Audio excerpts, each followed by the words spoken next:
হামলার প্রতিবাদে চট্টগ্রামে এনসিপির বিক্ষোভ অনুষ্ঠিত। কামরুল ইসলামের পাঠানো তথ্যচিত্রে বিস্তারিত ডেস্ক নিউজ। অ্যাম্বুলেন্স ভাড়া 30% বৃদ্ধি, সিন্ডিকেটে দৌরাত্ম্য এবং নেতাকর্মীদের ওপর সন্ত্রাসী হামলার প্রতিবাদে চট্টগ্রামে এক বিশাল বিক্ষোভ মিছিল করেছে জাতীয় নাগরিক পার্টি। দলমত নির্বিশেষে সাধারণ মানুষ, রোগী ও স্বজনদের ন্যায্য অধিকার প্রতিষ্ঠা এবং অন্যায়, চাঁদাবাজি ও সিন্ডিকেট তন্ত্রের বিরুদ্ধে এই আন্দোলনের ডাক দিয়ে বিক্ষোভ মিছিল হয়েছে।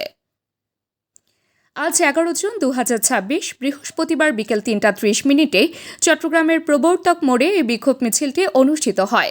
অন্যায়ের বিরুদ্ধে ঐক্যবদ্ধ হয়ে প্রতিবাদ জানাতে এনসিপি ও এর সকল অঙ্গ সংগঠনের নেতা মোহাম্মদ রবিউল হোসেন, জাতীয় নাগরিক পার্টি এনসিপি সহ দপ্তর সম্পাদকের সঞ্চালনায় আয়োজিত বিক্ষোভ মিছিলে আরও উপস্থিত ছিলেন সদস্য সচিব আরিফ মঈনুদ্দিন, সাংগঠনিক সম্পাদক টিপু সুলতান, সাংগঠনিক সম্পাদক সাইদ ইকবাল চৌধুরী, সাংগঠনিক সম্পাদক জুবায়ের হোসেন, নারী শক্তি যুগ্ম সদস্য সচিব সাদিয়া আফরিন সহ আরও নেতাকর্মী সহ চট্টগ্রামের সর্বস্তরের সচেতন নাগরিক ও ভুক্তভোগীরা এই কর্মসূচিতে অংশ নেন। সেবা চিকিৎসা এটা হচ্ছে মানুষের মৌলিক অধিকার। এই মানুষের মৌলিক অধিকার নিয়ে আমাদের মাননীয় প্রধানমন্ত্রী তারেক রহমান বলেছেন যে ক্ষমতার আগে জনতা, অর্থাৎ জনতার অধিকারটাকে আগে দেখতে হবে। কিন্তু আমরা দেখতে পাচ্ছি এই যে অ্যাম্বুলেন্স সিন্ডিকেটের কারণে 30% ভাড়া বৃদ্ধি করা হয়েছে প্রতিটি অ্যাম্বুলেন্সে।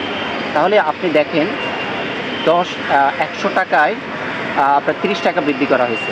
তার মানে আপনি বুঝতে পারতেছেন 3 গুণ ভাড়া বৃদ্ধি করা হয়েছে আগের তুলনায়। এটা একেবারে বলা চলে যে গলা কাটা ব্যবসা, সিন্ডিকেট ব্যবসা। আমরা এই গলা কাটা সিন্ডিকেট ব্যবসার বিরুদ্ধে জনসাধারণের কণ্ঠস্বর হয়ে চট্টগ্রাম মহানগর এনসিপি কথা বলতে চাই। আমরা চাই এই অ্যাম্বুলেন্সে সর্বপ্রথম যেটা করতে হবে সেটা হচ্ছে সিন্ডিকেট ভেঙে জনসাধারণের জন্য এই অ্যাম্বুলেন্সকে জনসাধারণের সেবায় উন্মুক্ত করে দিতে হবে।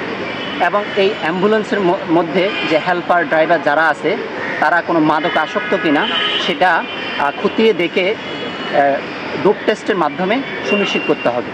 আমরা বলতে চাই যে নিবন্ধিত অ্যাম্বুলেন্স এবং বৈধ অনুমোদিত যে অ্যাম্বুলেন্স সেইটার মাধ্যমে জনসাধারণের জন্য সেবা নিশ্চিত করা হোক।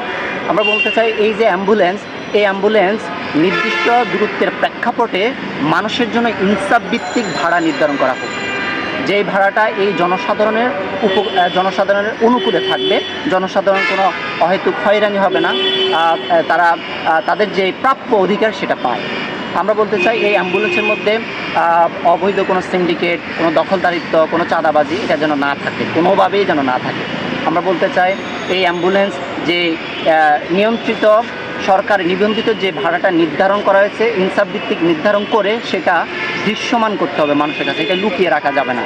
এটা প্রত্যেকটি নাগরিক যেন দেখে তার ভাড়াটা এখান থেকে এটা দূরত্বের ভিত্তিতে তার ভাড়া কত সেটা যেন দেখে।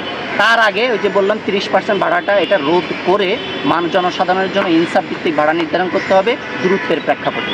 আমরা বলতে চাই এই অ্যাম্বুলেন্সটাকে মনিটরিংয়ের মধ্যে আনা হোক। এই অ্যাম্বুলেন্স সেবাটাকে শৃঙ্খলা, জবাবদিহিতা, স্বচ্ছতা এই বিষয়গুলো সুনিশ্চিত করা হোক। আমরা সর্বোপরি আমাদের এই সরকারের প্রতি আমরা কিন্তু পজিটিভ।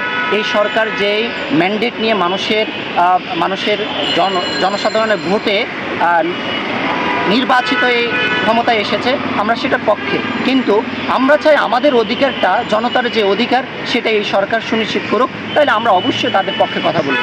কিন্তু আমরা দেখতে পাচ্ছি যে জনসাধারণের বিপক্ষে চলে যাচ্ছে ম্যাক্সিমাম তাদের পদক্ষেপগুলো, তাহলে আমরা চট্টগ্রাম মহানগর এনসিপি আর বসে থাকবো না। ধন্যবাদ আপনাকে।